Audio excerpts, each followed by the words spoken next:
আচ্ছা, আমরা লাস্ট যে ক্লাস করেছি সম্ভবত 6 নম্বর ক্লাস, তাতে আমরা linear combination, linearly dependent independent এতদূর পর্যন্ত কমপ্লিট করেছিলাম। আজকে আমাদের টপিক হচ্ছে লিনিয়ার স্প্যান। লিনিয়ার স্প্যান, তো আগে আমরা একটা এক্সাম্পল দিয়ে দেখি, তারপর আমরা এর ডেফিনেশন আসছি। তো ধরে নিচ্ছি ভি হচ্ছে একটা ভেক্টর স্পেস। ভি হচ্ছে একটা ভেক্টর স্পেস যার ভিতরে এই সমস্ত এলিমেন্টগুলো আছে, a, b, c, such that a, b, c is a subset of belongs to R3। তার মানে 3 ডাইমেনশন, মানে তিনটে কম্পোনেন্ট বলা পয়েন্টগুলো ভি এর মধ্যে আছে। ঠিক আছে, যেমন ধরো এর মধ্যে কারা থাকতে পারে 2, 0, 3 বা 0, -2, 10 বা 10, 2, -5 বা ইভেন 0, 0, 0। তিনটে কম্পোনেন্ট বলা এলিমেন্টগুলো কিন্তু সব ভি এর মধ্যে আছে।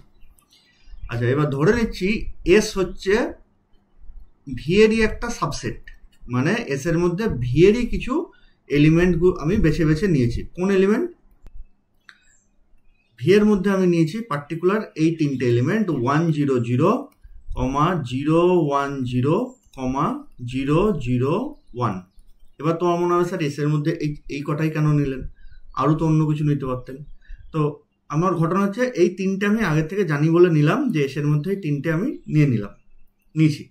এইবারে দেখো, তুমি ভি এর যে কোনো এলিমেন্টকে নাও, আমি এই তিনটে ভেক্টরের লিনিয়ার কম্বিনেশনে কিন্তু লিখতে পারবো। ফর অ্যান এক্সাম্পল, আমি যদি ভি এর এই এলিমেন্টটাকে নিই 2, 0, 3, তাহলে 2, 0, 3 একে আমি এস এর ভেক্টরের লিনিয়ার কম্বিনেশনে লিখতে চাই, তাহলে সেটা কেমন লিখবো দেখো, পরপর তিনটে ভেক্টরকে লিখে দেবো। তারপর এটা হচ্ছে 0, 0, 1। তা প্রথমে আছে কত? 2, ঠিক তো? তাহলে আমি এখানটায় 2 দিয়ে দেবো, কারণ 2 একে 2 হয়ে গেল, আর বাকি কম্পোনেন্টগুলো তো 0ই আছে। তাহলে ওই জিরোগুলো থেকে আমার চেঞ্জ হওয়ার কিছু নেই কম্পোনেন্টটা। তাহলে প্রথমটার জন্য 2 ছিল, তাই ফার্স্ট ভেক্টরের সাথে 2 গুণ করলাম। সিমিলারলি পরেরটায় 0 আছে, পরেরটা যা কিছু আসার এই সেকেন্ড ভেক্টর থেকে আসবে, তাহলে এখানটায় কিছু আসার দরকার নেই, তাই 0। সিমিলারলি থার্ড কম্পোনেন্ট আছে 3, থার্ড যা আসার সেটা এখান থেকে আসবে, তাহলে এখানটায় 3। তাহলে দেখো আমি 2, 0, 3কে এই এস এর তিনটে ভেক্টরের লিনিয়ার কম্বিনেশনে লিখে ফেলেছি। আরও যে কোনো একটা এলিমেন্ট নাও, ধরো 10 নিলাম,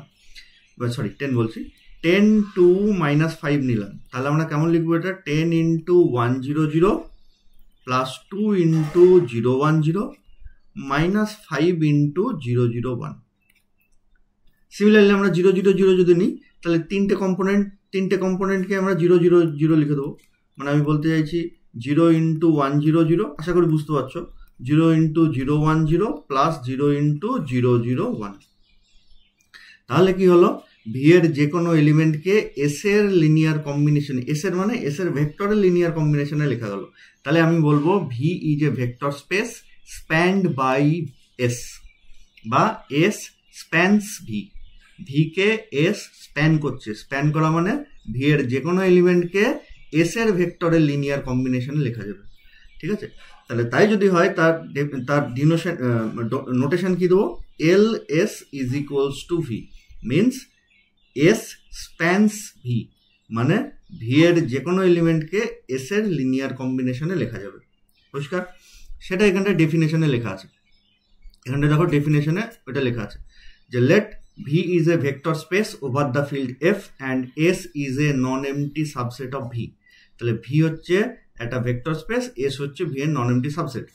নাও if each element of V can be written as linear combination of the elements of S, তাহলে যদি V এর এনি এলিমেন্টকে বা প্রত্যেকটা এলিমেন্টকে S এর ভেক্টরের লিনিয়ার কম্বিনেশনে লেখা যায়, then V is said to be linearly spanned by V বা S spans V।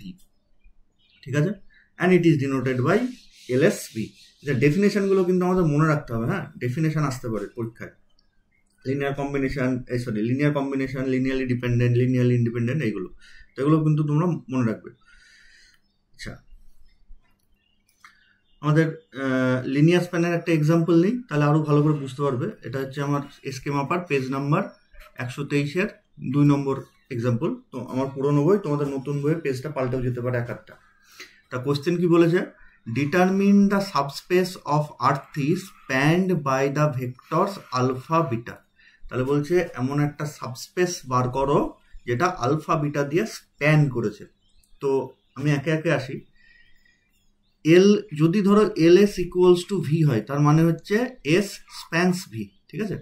আর এইটা হচ্ছে একটা সাবস্পেস যেটা হচ্ছে এস দিয়ে স্প্যান করেছে। তো যাই হোক, আরো জটিল হয়ে যাচ্ছে ব্যাপারটা, আমি অত জটিলে যাচ্ছি না। আমি এটুকু বলার জন্যই বলছি, এই যে এলএস যেটা হচ্ছে, এলএস দেখা যাচ্ছে কখনো কখনো ভি এর সাথে সমান হয়ে গেল, তার মানে ভি এর যে কোনো এলিমেন্টকে এলএস দিয়ে রিপ্রেজেন্ট করা যায়। আবার এমনও তো হতে পারে যে এলএস ভি এর প্রত্যেকটা এলিমেন্টকে রিপ্রেজেন্ট করতে পারলো না, তাহলে তখন সাবসেট অফ ভি হবে। ইন আইদার কেস, মানে সে ভি এর সাথে সমান হোক বা ভি এর সাবসেট হোক, এই এলএসটা কিন্তু একটা সাবস্পেস হবে। এটা আমরা মাথায় রাখবো, ঠিক আছে। আচ্ছা, এবার আমাদের কি বলেছে দেখি, determine the subspace of R3 spanned by the vector alpha beta. এমন একটা সাবস্পেস বার করতে বলেছে যেটা আলফা বিটা দিয়ে স্প্যান করে। তার মানে এই এস এর দুটোই এলিমেন্ট আছে, একটা আলফা আর বিটা। এই আলফা বিটা দিয়ে স্প্যান করেছে এরকম একটা সাবস্পেস। তাহলে ভয়ের কোনো, ঘাবড়ানোর কোনো দরকার নেই। এই এলএসটাই হচ্ছে সেই সাবস্পেস, কারণ এলএসটা সাবস্পেস হয়। তোমরা নিজেরা ট্রাই করলেই ওই দুটো ক্রাইটেরিয়া স্যাটিসফাই করলেই হয়ে যায়। তোমরা দেখবে দুটো ক্রাইটেরিয়া স্যাটিসফাই করে গেছে। তো যাই হোক, না দেখলেও অসুবিধা নেই, এটা ইম্পর্টেন্ট নয়। তাহলে মেন যেটা সলিউশন আমরা লিখবো এরকম, L of alpha beta, alpha beta দিয়ে স্প্যান করেছে এরকম সাবস্পেস। তাহলে এই এদের মধ্যে কারা থাকে, এল অফ এস এর মধ্যে কারা থাকে, এস এর যত লিনিয়ার কম্বিনেশন, এস এর এলিমেন্টের যত লিনিয়ার কম্বিনেশন তারাই এল এসে থাকে। তাহলে এখানে কারা থাকবে, আলফা বিটার যত লিনিয়ার কম্বিনেশন। তাহলে this should be equals to a of alpha plus b of beta such that a b এরা স্কেলার থেকে আসবে। স্কেলার থেকে আসবে R3 যেহেতু, তাহলে এটা বলার দরকার নেই, স্কেলার আসবে R থেকে। This equals to a of আলফার ভ্যালু হচ্ছে আমাদের এ অফ আলফা, তার ভ্যালু হচ্ছে 1 2 3, আর বি অফ বিটা, বিটার ভ্যালু হচ্ছে 3 1 0, যেখানে alpha beta belongs to R. This is equals to, simplify করে যদি দিই তাহলে আসবে a plus 3 beta, first component যোগ, second component 2a plus b, third component 3a plus 0 means 3a, যেখানে a B belongs to R. This is the subspace spanned by alpha and beta. First question হয়ে গেল। এবার আমরা আসছি second কোশ্চেনে, 1 নম্বর যেটা, ওরই একটা part, examine if gamma is in subspace. মানে গামা বলে যে এলিমেন্ট, যে ভেক্টর, সে কি এই সাবস্পেসে আছে সেটা আমাকে চেক করতে বলেছে। তাহলে আমরা প্রথমে ধরে নিই যে হ্যাঁ আছে, যে if possible let gamma belongs to L S. তাই যদি হয় তাহলে গামাকে এই ফরম্যাটে লিখতে পারা উচিত। তাহলে then a plus 3b, 2a plus b, 3a should be equals to gamma. আমার ভ্যালু ওখানটায় দেওয়া আছে 2 1 3। তাহলে এখান থেকে আমরা ইকুয়েশন কি পাচ্ছি, Das a plus 3b is equals two 2, 2a plus b is equals two 1 and 3a is equals two 3। এখান থেকে আমরা সলভ করব। সলভিং উই হ্যাভ, এখান থেকে কি পাবো, a ইকুয়ালস টু 1। সেই a ইকুয়ালস টু 1 যদি এখানে পুট করে দিই তাহলে এখানটায় 2 ওইদিকে গেলে -1 মিনস b ইকুয়ালস টু -1। এবার তোমাদের মনে হবে স্যার তাহলে তো এই একটা ইকুয়েশন তো কাজেই লাগলো না, তাই নয়? কিন্তু ঘটনাটা তা নয়। এই যে সলিউশনটা পেলাম লাস্টের দুটো ইকুয়েশন থেকে, কেউ ফার্স্টের দুটো থেকেও বার করতে পারো, কেউ ফার্স্ট অ্যান্ড লাস্ট থেকেও বার করতে পারো। একটা ইকুয়েশন কিন্তু মনে হচ্ছে যেন ইউজলেস, কিন্তু ইউজটা কখন হবে, এই যে সলিউশনটা পেলাম এটা আমি এই দুটোকে থেকে পেয়েছি, আদৌ ওই সলিউশন এই আনইউজড ইকুয়েশনটাকে স্যাটিসফাই করছে কিনা সেটা চেক করতে হবে।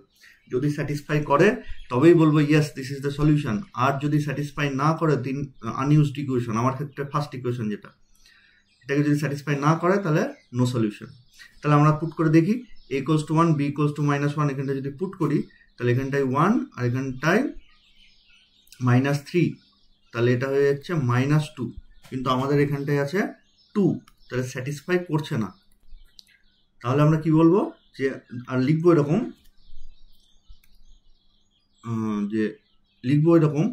যে clearly a equals to 1, b equals to -1 cannot satisfy the equation a plus 3b is equals to 2. So কোনো a b এর কোনো ভ্যালু পাচ্ছি না, যার ভ্যালুর জন্য সেটা গামার সাথে সমান হয়।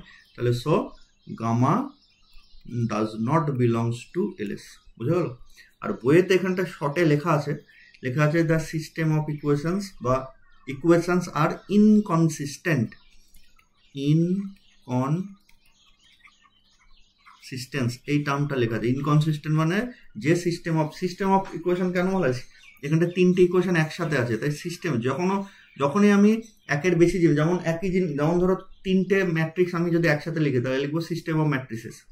একের বেশি সংখ্যক জিনিস, একই টাইপের জিনিস একের বেশি সংখ্যক যখন একসাথে লেখা হয় তখন তাকে সিস্টেম বলা হয়।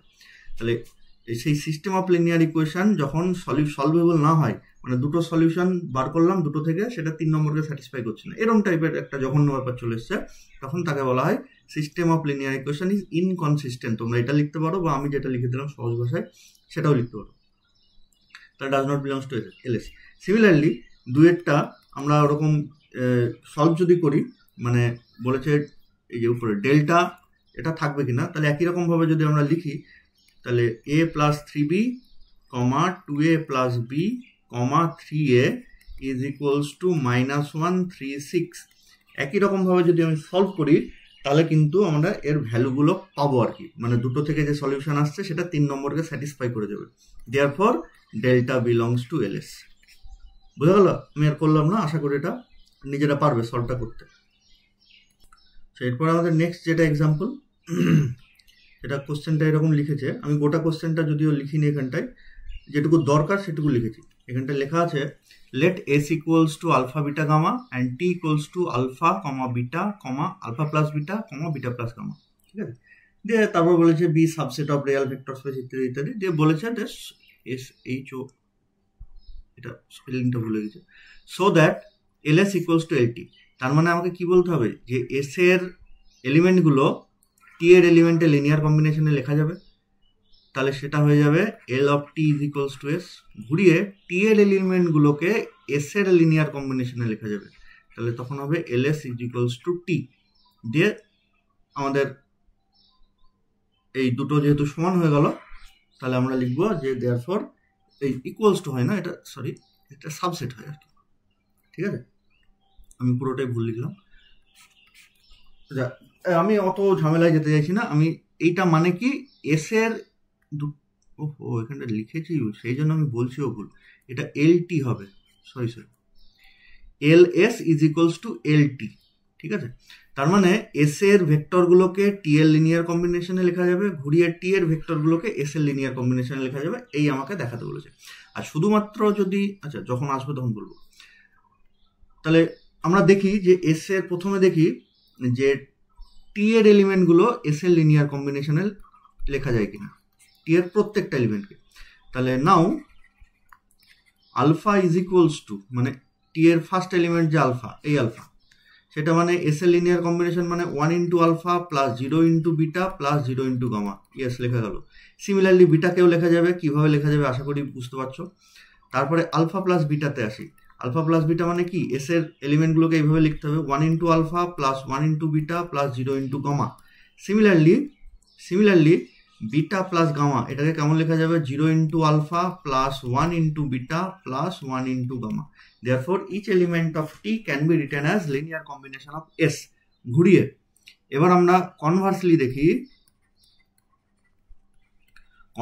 দেখি যে S এর এলিমেন্টগুলোকে কি করে T এর লিনিয়ার কম্বিনেশনে লেখা যাবে। তাহলে S এর ফার্স্ট এলিমেন্ট কত, আলফা। তাহলে আলফা ইজ ইকুয়ালস টু কি লিখবো, টি তে কে কে আছে, alpha beta, alpha plus beta, beta plus gamma. তাহলে 1 into alpha plus 0 into beta plus 0 into alpha plus beta plus 0 into beta plus gamma গেল। সিমিলারলি এস এর সেকেন্ড এলিমেন্ট বিটা, তাকে কেমন করে লিখবো? টি এর মধ্যে বিটা আছে, তাহলে শুধু বিটার সাথে 1 দেবো, বাকি সব 0 দেবো, একদম simple. 1 into beta plus 0 into alpha plus beta, তারপরে 0 into beta plus gamma. Next আমাদের এস এর এলিমেন্ট হচ্ছে গামা। গামা কিন্তু সিঙ্গেল নেই, তাহলে এখানটায় বাই ক্যালকুলেশন আমাকে কিন্তু গামা আনতে হবে। তাহলে এইখানটা একটা আছে গামা, গামার সাথে আবার বিটা প্লাস আছে, তাহলে এই বিটার সামনে একটা মাইনাস দিয়ে দেবো। তাহলে কি লিখবো?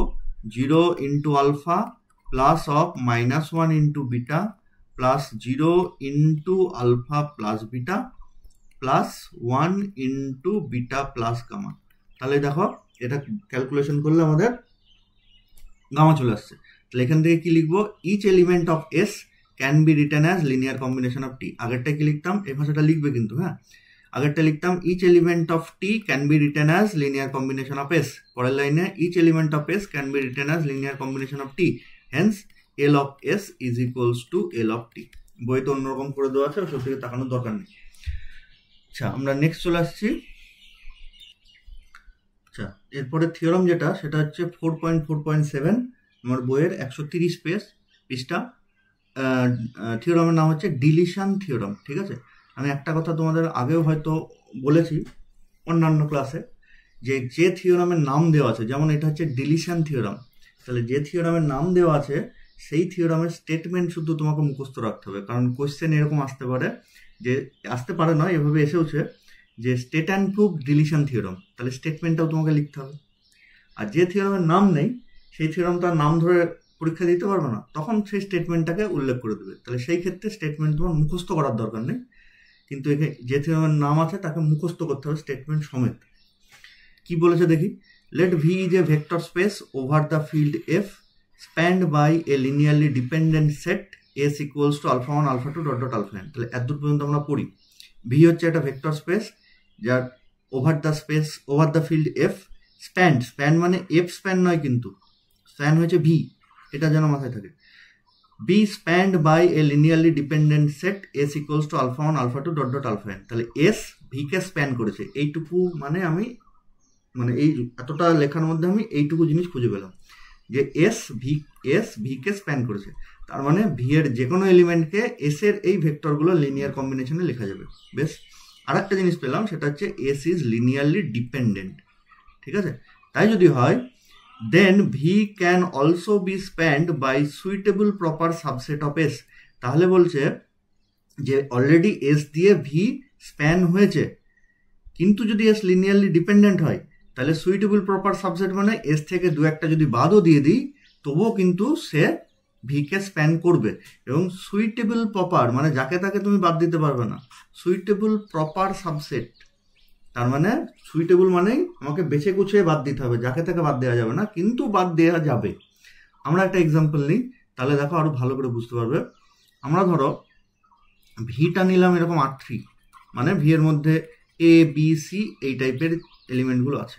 ঠিক আছে, আর এস মানে নিলাম 1 0 0 0 1 0 অ্যান্ড 0 0 1। তাছাড়াও আমি দু একটা এলিমেন্ট আমার কিন্তু এই তিনটে এলিমেন্টই একটু আগে দেখালাম এবিসি টাইপের এলিমেন্টগুলোকে রিপ্রেজেন্ট করে ফেলেছে, মানে এস স্প্যান্স R3 বলা যায়। এছাড়াও আমি এর মধ্যে আরো দুটো এক্সট্রা এলিমেন্ট নিলাম। ঠিক আছে, এবারে দেখো আমরা যদি চেক করতে যাই তাহলে এস এর মধ্যে এই যে তিনটে ভেক্টর আছে এরা কিন্তু লিনিয়ারলি ডিপেন্ডেন্ট হবে। যেভাবে আমরা চেক করেছি সেভাবে চেক করতে যাবে, দেখবে হবে এটা। আর এটা ডিটারমিনেন্ট মেথডে করা যাবে না, কারণ এখানটা যদি নিই তাহলে ডিটারমিনেন্ট ফর্মই করছে না, তাহলে এবিসি দিয়ে করতে হবে। আচ্ছা, তবুও দেখো মানে আমি বলতে চাইছি যে এক মিনিট এটাকে মুছে দিই। আচ্ছা, তাহলে এ বি সি এই তিনটে দিয়ে অলরেডি হচ্ছিল, কিন্তু আরো দুটো জুড়ে দিলাম, এবার দেখি ওদের দিয়ে হয় কিনা। তাহলে প্রথমে এ আছে মানে এ 1 0 0, তারপরে বি আছে তার মানে বিতে দেবো এইটা, আর সিতে দেবো এটা। এবার এই যে বাকি দুটো পড়ে থাকলো এরা তো প্রয়োজন নেই, অলরেডি এর মাধ্যমেই আমার এবিসি হয়ে গেছে, তাহলে তাদের আমি কি লিখবো 0 ইন্টু 203 অ্যান্ড 0 ইন্টু -1 0 -3।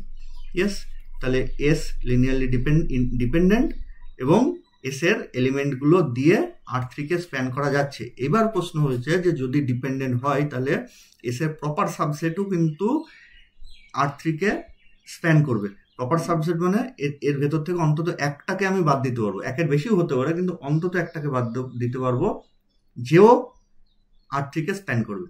তাহলে দেখো আমি যদি এইটাকেই বাদ দিয়ে দিই, দিয়ে আমি সেই সেটটা তাহলে আলটিমেটলি কি দাঁড়ালো,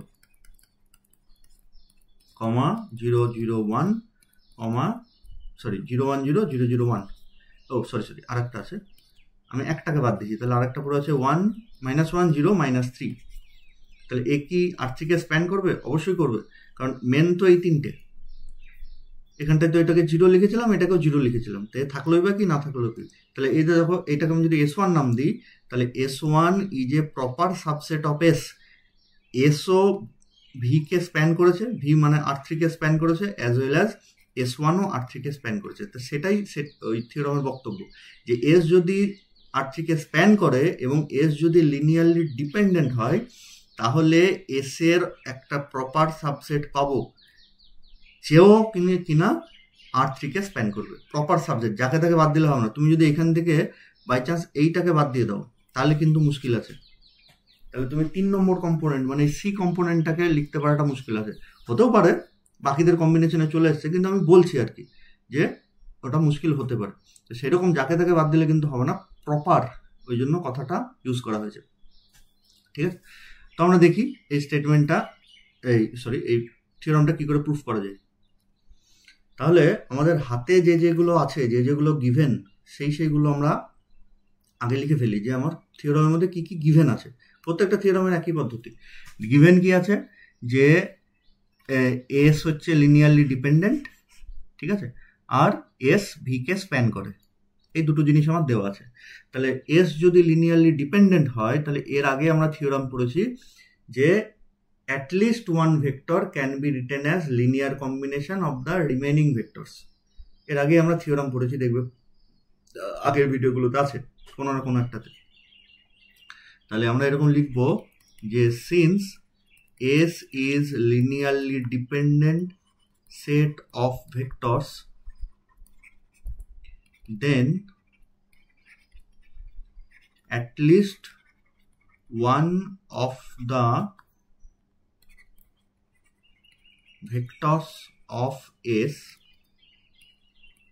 can be written as linear combination of the remaining vectors। ঠিক আছে, তাহলে এটা আগে প্রমাণ করেছি, মানে এস যদি লিনিয়ারলি ডিপেন্ডেন্ট হয় তাহলে এস এর অন্তত একটা ভেক্টরকে বাকি ভেক্টরের লিনিয়ার কম্বিনেশনে লেখা যাবে।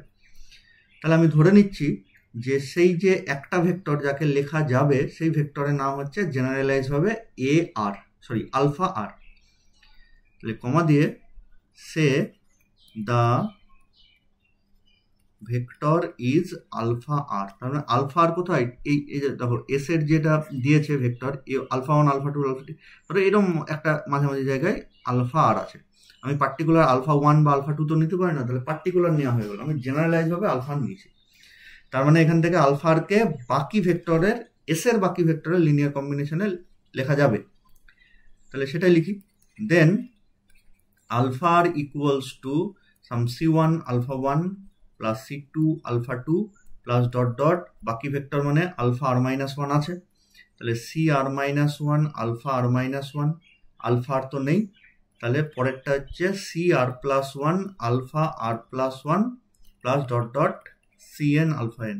আমি আগেও একবার বলেছি, আবারও বলে দিচ্ছি, কোনো একটা ভেক্টর যদি এই এক্সপ্রেশনে না থাকে তাহলে ঠিক তার আগের ভেক্টর আর তার পরের ভেক্টরকে লিখতে হয়, তাহলে বোঝা যায় যে হ্যাঁ মাঝের ভেক্টরটা নেই। আর যদি সব থেকে যায় তাহলে c1 c2 ডট ডট করে cn লিখে দেবে, যেমন এখানটায় এস থিওরামে এস এর দিয়েছে alpha 1 alpha 2 dot dot alpha N, তার মানে এর ভিতরে সবাই আছে, ঠিক তো? এটা একটা পেলাম। আরেকটা কি, যে V is spanned by S, তার মানে ভি এর থিওরামে দেওয়া আছে, তাহলে ভি এর যে কোনো এলিমেন্টকে এস এর লিনিয়ার কম্বিনেশনে লেখা যাবে। তাহলে ঠিক তার পরের লাইনে again V is spanned by S, তার মানে L of S is equals to V, then for any beta belongs to V we can write beta is equals to sum a1 alpha 1 plus a2 alpha 2 plus dot dot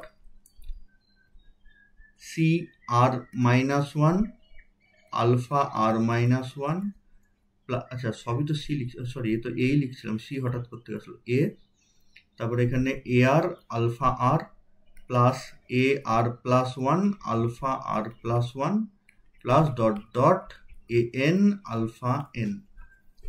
বুঝা গেল? তাহলে দেখো, আমি এবার তোমার মনে হয়েছে আলফাটা যদি থেকেই থাকে তাহলে লিখলেন, ডট ডট দিলে তো হতো। অ্যাকচুয়ালি আমার টার্গেট হচ্ছে এই 1 থেকে আলফা আর এর ভ্যালু এখানটা পুট করা, সেই জন্য আমি আলফাটাকে লিখেছি। নাহলে সবাই আছে দেখাতে গেলে ভেতরের এগুলোকে লিখতে হয় না। তাহলে যে দুটো আমাকে দিয়েছে সেই দুটো কিন্তু আমি পেয়ে গেছি, লিখে ফেলেছি। এবার দেখি এই দুটো দিয়ে কি করা যায়। দিস ইজ ইকুয়ালস টু, আমি 1 থেকে আলফা আর এর ভ্যালু এইখানটায় পুট করে দিচ্ছি। তাহলে যদি পুট করে দিই তাহলে কি হয় দেখি। কোথায় পেয়েছিলাম, আলফা আর এর ভ্যালু 1 থেকে আমি এখানটা পুট করে দেবো, তাহলে সেখান থেকে কি পাবো। আচ্ছা আরেকটা জিনিস যেটা বলার, দেখো এটা আলফা আর কে বাকিদের লিনিয়ার কম্বিনেশনে লিখেছি, তার মানে C1 C2 যেগুলো আছে তারা যে সবাই জিরো হবে বা সবাই নন জিরো এমন নেই, maybe zero maybe non zero, ঠিক আছে। ওটা লিনিয়ারলি ডিপেন্ডেন্টের ক্ষেত্রে সবাইকে জিরো হতে হয়, লিনিয়ারলি ইন্ডিপেন্ডেন্টের ক্ষেত্রে সকলকে জিরো হতে হয়, লিনিয়ারলি ডিপেন্ডেন্টের ক্ষেত্রে অ্যাটলিস্ট 1কে নন জিরো হতে হয়। লিনিয়ার কম্বিনেশনের ক্ষেত্রে কিন্তু কোনো বাধ্যবাধকতা নেই, জিরো হতে পারে সবাই, সবাই নন জিরো হতে পারে, বা কিছু জিরো কিছু নন জিরো হতে পারে। তাহলে এটা যেহেতু লিনিয়ার কম্বিনেশন, তাহলে বোঝা যায় C1 C2 ক্যারেক্টারিস্টিক্স কি। একই রকমভাবে যেহেতু এলএস ইকুয়ালস টু ভি, তার মানে ভি এর বিটাকে আমি এস এর সমস্ত এলিমেন্টের লিনিয়ার কম্বিনেশনে লিখেছি, তাহলে এটাও একটা linear combination. Means a1 a2 dot dot যেগুলো আছে স্কেলারগুলো, সেগুলো কিন্তু নট নেসেসারিলি জিরো বা নট নেসেসারিলি নন জিরো। আচ্ছা এবার হচ্ছে a1 alpha 1 plus a2 alpha 2 plus dot dot, এখানে আরেকটা জিনিস লেখা উচিত, C1 C2 dot dot Cn belongs to F, যেহেতু ওখানটা স্কেলার ফিল্ড বলেছে, অ্যান্ড নট অল জিরো, মানে not necessarily all zero. Similarly এখানেও লেখা উচিত a1 a2, আমি একটু লিখেই দিই, হ্যাঁ এই লেখাগুলো কিন্তু লিখতে হবে, নাহলে ফুল মার্কস পাবে না। যখনই তোমার নাম্বার একটু বেশির দিকে চলে যাবে তখন যে খাতা দেখছে সে এই জিনিসগুলো দেখবে যে তোমরা এগুলো লিখছো কিনা। যে ব্র্যাকেটে লিখবো হোয়ার a1 a2 ডট ডট, এরা সবাই আছে, মানে আর মাইনাস 1 আর আর প্লাস 1, তাহলে আর মাঝখানেগুলো লিখলাম না, an। সিমিলারলি সি এর ক্ষেত্রে C1 C2, সি এর কিন্তু মাঝখানে সি আরটা নেই, তাহলে তার আগের C R minus 1 C R plus 1 dot dot Cn all belongs to F and not necessarily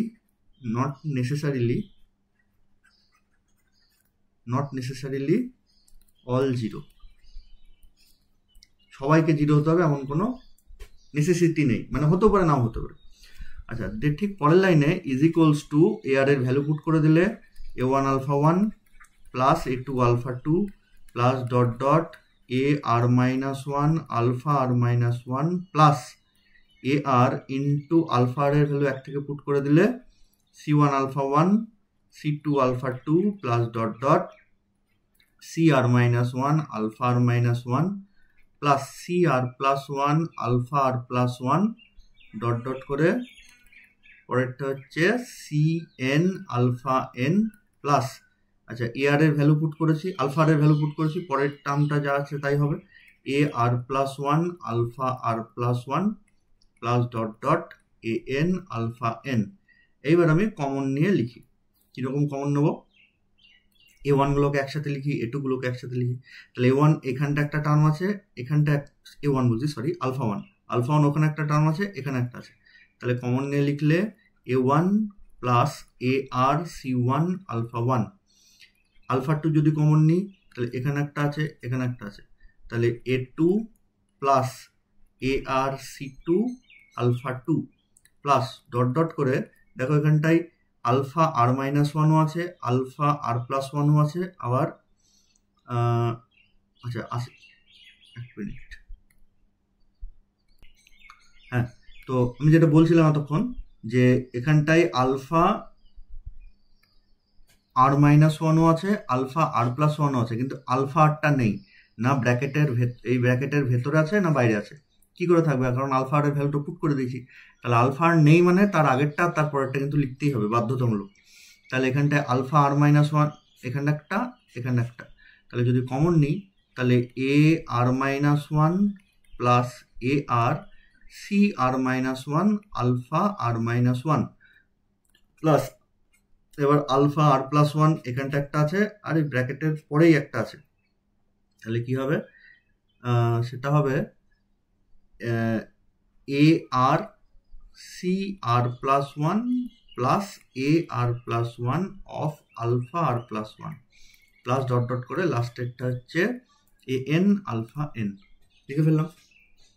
এবারে দেখো আমার লেখার জায়গা নেই, তো আমি উপরেরটা একটু পরিষ্কার করে উপরেই মুখে বলে দিচ্ছি, তাহলে তোমরাও লিখতে পারবে। এবারে দেখো বিটা সেটা ভি এরই একটা এলিমেন্ট, এর পরের লাইনে এটাকে লিখে দেবো D1, আলফা 2 এর কোএফিসিয়েন্টটাকে লিখে দেবো D2 এই লাস্টের এক্সপ্রেশনে। সিমিলারলি এটাকে লিখবো ডি আর মাইনাস ওয়ান, এটাকে লিখবো ডি আর প্লাস ওয়ান, এটাকে লিখবো, এটাকে একটু ভুল লিখলাম, আলফা আর প্লাস ওয়ানের কোএফিসিয়েন্টটা আরো কিছু থাকবে, হ্যাঁ কি কি থাকবে, A N plus A R into C N, ঠিক আছে, আমি একটু ভুল লিখেছি এখান থেকে, সেটাকে আমরা লিখবো ডিএন। পরের লাইনে লিখবো হোয়ার D1 D2 dot dot DNA, মাঝখানে ডিআরটা নেই, তাহলে তার আগে D R minus one D R plus one all belongs to F. কেন, কারণ তারা এফ এরই এলিমেন্টের যোগ বিয়োগ গুণ ভাগ করে হয়েছে, তাহলে আলটিমেটলি এটাও এফ এ থাকবে। এবারে দেখো যেটা বলার সেটা হচ্ছে, দেখো বিটা হচ্ছে ভি এর একটা এলিমেন্ট, সেটা লিনিয়ার কম্বিনেশন অফ কার কার লেখা গেল লাস্ট এক্সপ্রেশনে, এই ইকুয়েশনে দেখো alpha one, alpha two, alpha আর মাইনাস ওয়ান, আলফা আর প্লাস ওয়ান, আলফা এন। তাহলে এটা কি এখানে আলফা এন আলফা আর কিন্তু নেই, বিটা মানে ভি এর একটা এলিমেন্টকে আলফা আর ছাড়াই লিনিয়ার কম্বিনেশনে লিখে দেওয়া গেল। তাহলে আমরা তো বলতে পারি yes V can also be spanned by a proper subset of S, সেটা আমাদের এখানটা লিখেছে। তাহলে পরের লাইনে আমরা কি লিখবো, then clearly if S one is equals to alpha one alpha two dot dot alpha R minus one alpha R plus one, আলফাটা বাদ, alpha R plus one dot dot alpha N, then L of S one is equals to V. S তো করছিলই, এসের একটা proper subset S one দিয়েও হচ্ছে। ঠিক তারপরে আমরা লাইনে এটা লিখবো, দিয়ে লিখবো দিস প্রুভস দ্য থিওরাম। ঠিক আছে, দেখো এখানকার থিওরামগুলো একটু বড় বড় হবে কিন্তু জটিল হবে না, একটু আকার আকৃতিতে বড় হবে কিন্তু জটিল হবে না, দু একবার প্র্যাকটিস করলে তোমার মনে থেকে যাবে। আমি এটা দিয়ে আর একটা অঙ্ক দেখিয়ে দিই, দিয়ে আজকেকার মতন ক্লাসটা শেষ করে দেবো, নাহলে বড় হয়ে যাচ্ছে ক্লাস।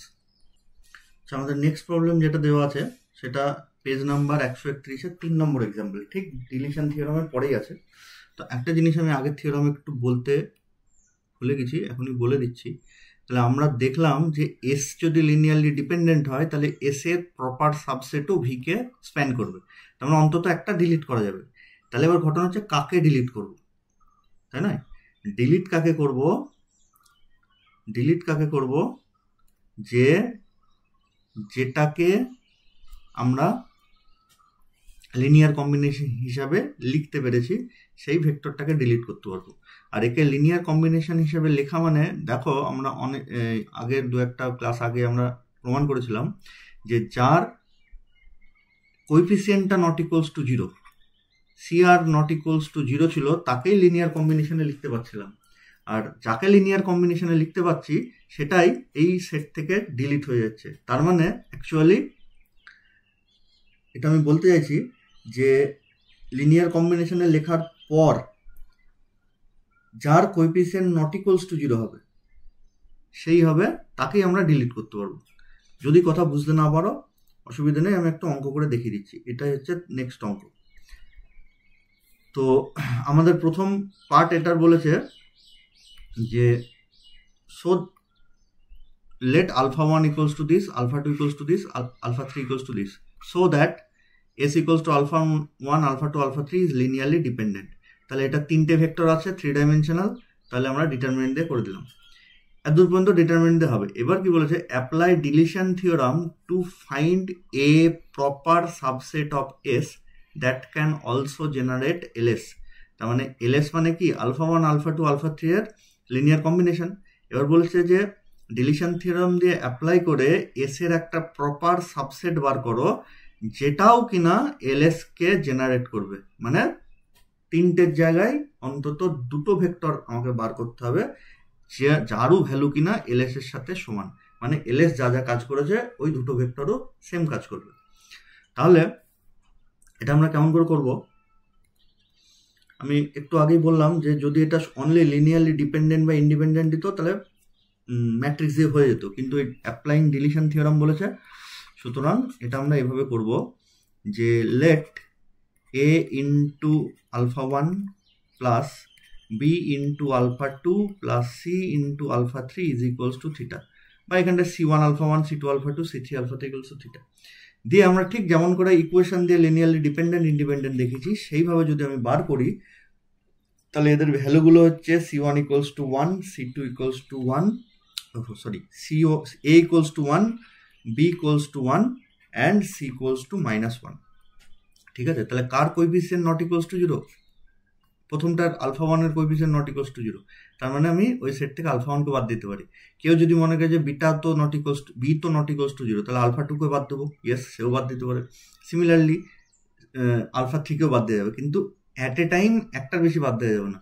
মানে এরও নট ইকুয়ালস, আলফা 1 এরও coefficient not equals to 0, alpha 2 not equals to 0, alpha 3 not equals to 0, তাহলে সবাইকেই বাদ দিলাম ওরম নয়, একটাকে বাদ দেবো অ্যাট এ টাইম। আচ্ছা, তাহলে আমি যদি a1 a b c এর ভ্যালু পুট করে দিই তাহলে কেমন হবে, alpha 1 plus alpha 2 minus alpha 3 equals to 0। এখান থেকে দেখো লেখা যায় alpha 3 is equals to alpha 1 plus alpha 2, তার মানে alpha 3 can be written as linear combination of alpha 1 and alpha 2। Alpha 3 can be written as linear combination of alpha 1 and alpha 2, therefore alpha 3 কে বাদ দেওয়া যায় deletion theorem অনুযায়ী। কারণ ওখানে alpha 8টাকে linear কম্বিনেশনে লিখেছিলাম, সেই জন্য আলফা 8 কে বাদ দিতে পেরেছি বাই ক্যালকুলেশন, এখানেও তাই। কেউ যদি মনে করে স্যার অন্য কিছু করতে যায়, তাহলে আলফা 2 কে যদি লিখি তাহলে alpha 3 minus alpha 1, yes alpha 2 can be written as linear combination of alpha 3 and alpha 1, therefore alpha 2 কে বাদ দেওয়া যায়। তো ধরো আমি এরকম লিখলাম, তাহলে লিখবো কি, সবগুলো তো লিখবো না, এটা পরের লাইনে ধরো আমি আলফা 3 কে বাদ দিতে চাইছি, তাহলে লিখবো therefore alpha 3 equals to alpha 1 plus alpha 2, so by deletion theorem s1 is equals to alpha 1, alpha 2 can generates ls, এই ভাষাটা আমরা লিখবো। ঠিক আছে, এবার কেন এরকম হচ্ছে দেখো, আমরা যে কোনো ভেক্টরকে আলফা 1, আলফা 2, আলফা 3 এর লিনিয়ার কম্বিনেশনে লিখেছি যেহেতু স্প্যান করেছে। ঠিক আছে, এই যে এলএস মানে এস এর তিনটে ভেক্টর মিলে স্প্যান করেছে, তার মানে এস এর তার মানে যে কোনো ভেক্টরকে ওই তিনটে লিনিয়ার কম্বিনেশনে লেখা যাবে। এইবার আলফা 3 কে আবার ইটসেলফ আলফা 1, আলফা 2 এর লিনিয়ার কম্বিনেশনে লেখা যাচ্ছে, তাহলে আলফা 3 এর দরকার কি, আমি যে কোনো একটা ভেক্টর বিটা তাকে A alpha 1 plus B alpha 2 plus C alpha 3 লিখছি, আবার দেখছি যে আলফা 3 কে আলফা 1, আলফা 2 লিনিয়ার কম্বিনেশনে লেখা যাচ্ছে, তার মানে এখানটায় আলফা 1 আর আলফা 2 এক্সপ্রেশন যদি লিখে দিই তাহলে আলফা 3 তো দরকারই নেই, সেই জন্য আলফা 3 কে ডিলিট করা যাচ্ছে। ঠিক আছে, এটা গেল ডিলিশন থিওরাম। এর পরের দিন আমরা পড়বো বেসিস। ঠিক আছে, বেসিসটাও খুব ইম্পর্টেন্ট। আজকে এই পর্যন্তই থাকলো। তোমরা ভেক্টর স্পেসটা কিন্তু ভালো করে পড়ো, হ্যাঁ, কারণ কল্যাণী ইউনিভার্সিটি, আমি মেনলি কল্যাণীর সিলেবাসটাকে ফলো করে পড়াই যেহেতু আমি কল্যাণী ইউনিভার্সিটির টিচার। তো ঘটনা হচ্ছে যে এটা যে পেপারটায় আছে তার অর্ধেক হচ্ছে গ্রুপ থিওরি আর বাকিটা হচ্ছে ভেক্টর স্পেস। গ্রুপ থিওরি কিন্তু একটু জটিল হবে, আমি ভয় দেখাতে চাইছি না, যেটা রিয়াল ফ্যাক্ট সেটা বলছি। গ্রুপ থিওরি মনে রাখা জটিল হবে, ভেক্টর স্পেসটা কিন্তু তুলনামূলক সহজ হবে। এবার যে কোনো একটা পেপার তার যদি 60 নম্বর রিটেন হয়, 75-এর মধ্যে 60 অ্যান্সার করতে হয়, তাহলে ভুল বলছি, টোটাল 75, তার মধ্যে 15 হচ্ছে ইন্টারনাল আর বাকি 60 হচ্ছে রিটেন। 60 নম্বরের কোশ্চেন যদি অ্যান্সার করতে হয় তাহলে ভালো করে লক্ষ্য করে দেখবে যে কোশ্চেনটা আছে 100 নম্বরের, মানে অর ফর দিয়ে 5টার মধ্যে 4টে, 13টার মধ্যে 10টা, তার মানে 60 অ্যান্সার করতে গেলে 100 কোয়েশ্চেন আসে। সেই 100টাকে আমি 2 ভাগে ভাগ করে দিই, হাফ হচ্ছে গ্রুপ থিওরি, বাকি হাফ হচ্ছে ভেক্টর স্পেস। তাহলে এখান থেকে 50 নাম্বার কিন্তু ভেক্টর স্পেস পাওয়া যাবে। তুমি তার মধ্যে থেকে 35 নাম্বার তোলো, 40 নাম্বার তোলো, তাহলেও তো মোটামুটি ভালোই নাম্বার। আরও বেশি পারলে অবভিয়াসলি 50-এ 50 পেলে তো আরও বেটার। এটা আমি বলছি আর কি, ভেক্টর স্পেসটাই যদি ভালো করে পড়ো তাহলে কিন্তু অনেকটা কাজ উদ্ধার হয়ে যাবে। তার মানে আমি গ্রুপ থিওরি পড়তে বারণ করছি তা কিন্তু নয়, আমি তোমাদের বলছি আর কি। দেখো সব স্টুডেন্ট তো আর সমান নয়, কিছু স্টুডেন্ট আছে যারা মনে বেশি রাখতে পারে, বেশি বুঝে, আবার কিছু স্টুডেন্ট আছে যারা একটু কম মনে রাখতে পারে। তাদের ক্ষেত্রে আমি বলবো ভেক্টর স্পেসটাকে জোর দাও, এটা কিন্তু তোমাদের কাজ উদ্ধার করে দেবে এই পেপারটা। ঠিক আছে, বেশ এই পর্যন্ত থাকলো আজকে।